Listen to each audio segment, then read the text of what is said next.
Sister has a question that is the method of offering salah for the man and woman the same, for the Shafi'i or Hanefit the same? Our beloved Prophet Muhammad said, it's mentioned in Sahih Bukhari, volume number 1. The Prophet said, pray as you see me pray. The Prophet did not say that the women should pray separately or the men should pray separately. There's a hadith, again in Sahih Bukhari, volume number 1 in the book of Salah, that the Sahabiyas, they prayed the same way as the men prayed. There's no different type of praying for men and women.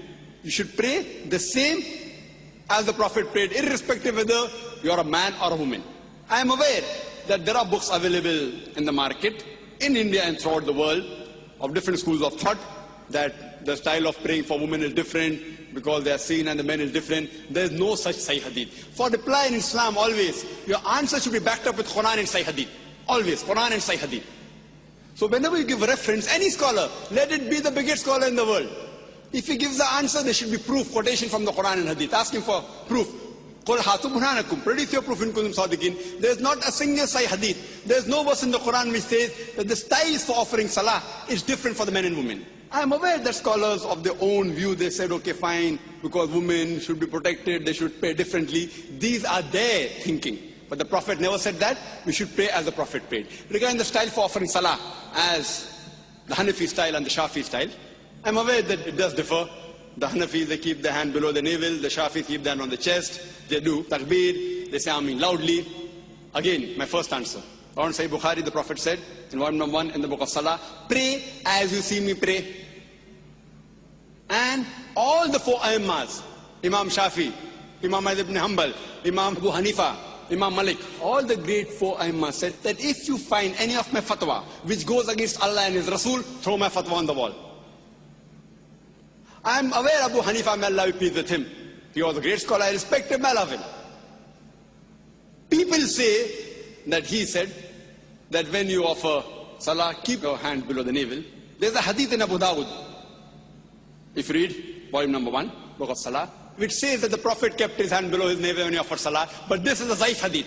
Immediately the next hadith says, which is a Sahih hadith, that the Prophet kept his hand above the navel. There are other Sahih hadith in Sahih ibn Khuzaimah, which says that the Prophet kept his hand on the chest.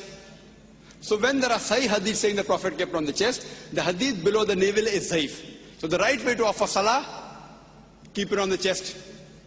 That doesn't mean everything Imam Shafi is right or Imam Abu Hanifa, may Allah be pleased with them both, that they're wrong. See, they were great scholars.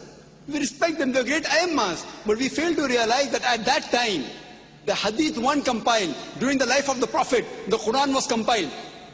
There was no question at all, and there's no supervision. But the hadith one compiled, they started being compiled later on, 50 years, 100 years, 150 years later on. So these scholars came earlier. And because they didn't have all the Sahih hadith with them, the fatwas that they gave were based on the knowledge that they had. I don't think that Abu Hanifa, may Allah be pleased with him, made a mistake. What he did, because that Sahih hadith didn't reach him. So maybe according to me, the Zaif hadith reached him, and he may have said, keep your hand below the navel. The Sahih hadith may have reached Imam Shafi, he said that keep your hand on the chest. Again, Sahih Bukhari says, volume number 1 in the book of Salah, that you have to Rafa Yadain. So Rafa Yadain, the Prophet said, not because Imam Shafi is saying I'm following it, because my Prophet said it. Now in wudu, there's a verse in the Quran in Surah Ma'idah, chapter number 5, that it says that when the woman touches, the wudu breaks. The Arabic word is masa, coming from namasa, which means touch. According to Imam Shafi, may Allah be pleased with him, he says that if the woman touches, the wudu breaks. Imam Abu Hanifa said, if the woman touches a man who's in wudu, wudu does not break. Now the Arabic verse of the Quran says, la masa, if the woman touches, wudu breaks. But there are 2 meanings of masa. One is a sexual touch, and the other is a physical touch. So Imam Shafi, may Allah be pleased with him, he took it as a physical touch.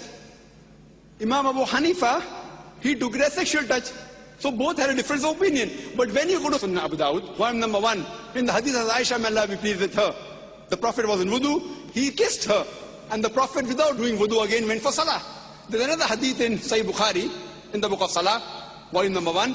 The Hazrat Aisha was sleeping, Prophet put the leg on her for salah. So this proves that physical touch does not break the wudu. So here, Abu Hanifa, may Allah be pleased with him, is right. And Imam Shafi, not that he made a mistake willfully, that hadith didn't reach him. So all were great scholars, and all the Imams said that if you find any of my fatwa which goes against Allah and His Rasul, then throw my fatwa on the wall. So I say that I am a pakka Hanefi. Dr. Zakir Naik is a pakka Hanefi. Why? Abu Hanifa maybe gave the fatwa, keep down below the navel while offering salah, but the Sahih Hadith says keep on the chest. So I, while offering salah, I keep off my chest. I am a pakka Hanefi. Imam Shafi said, if you find any of my fatwa which goes against Allah and Rasul, throw my fatwa on the wall. So Imam Shafi said that if the woman touches a man in wudu, wudu breaks. But Sahih Hadith says wudu does not break. So my wudu does not break if a woman unintentionally touches me. So because I have thrown the fatwa of Imam Shafi on the wall, he said that I am a pakka Shafi. I am a pakka Hanafi, I am a pakka Shafi, I am pakka Hanbali, I am also pakka Maliki. Pakka means staunch. I follow 100%. Other people follow 80%, 90%. Or 60% of Abu Hanifa. I follow total. All the great four Aimma said, if you find any of my fatwa which goes against Allah and Rasul, throw my fatwa on the wall. All these scholars were great scholars, you have to respect them. But you have to realize that the hadith weren't compiled. Today, everything on the fingertips, on the CD-ROM, in the books available. So now the scholars are there, and out of lack of information. For example, there's my brother, who's a doctor, and Copernicus. Copernicus was a great scientist. But my brother has more knowledge than Copernicus on science, even more than Einstein. But Einstein was more brilliant, because today science is advanced. That doesn't mean my brother is more genius than Albert Einstein. Albert Einstein is a much bigger genius than my brother. But now brother, because hundreds of years have passed, he has more information about science. So information he has more. But a bigger genius is Albert Einstein.